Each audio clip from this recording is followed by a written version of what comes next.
Prøvestenen, Copenhagen. Prøvestenen, also known as Benzinøen, is an artificial island off the northeast coast of Amager in Copenhagen, Denmark. It is located between the Amager Hill combined incineration plant and ski slope to the north and Amager Strandpark to the south. It was created as a marine fortress to guard the entrance to Copenhagen Harbour in the second half of the 18th century and served military purposes until 1922. It now houses the city's petroleum harbour.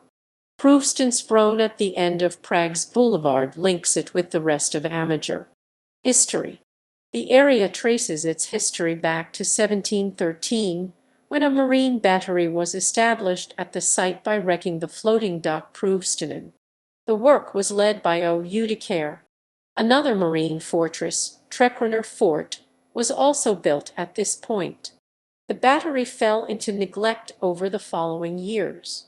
In 1723–24 three more ships were wrecked at the site to expand it, but it was once again severely damaged by storms and ice, and in 1736.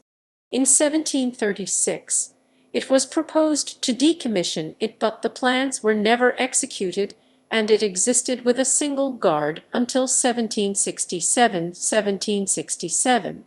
It played a role in the Battle of Copenhagen in 1801.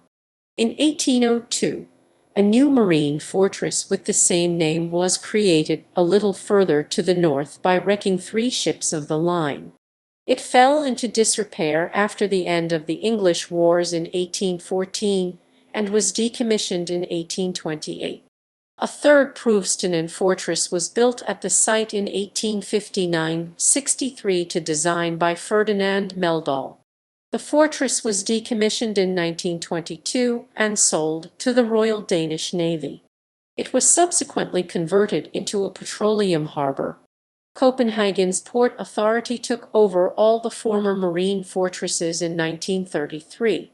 Successive land reclamations increased the area of the island over the next decades. An embankment connecting Prøvestenen to Amager was also built, but has later been replaced by a new one. Today, Prøvestenen is still home to Copenhagen's petroleum harbour. Much of the capacity is no longer needed following the oil crisis in the 1970s and the discovery of oil and gas in the North Sea. Remains of Meldahl's fortress are still seen at the site.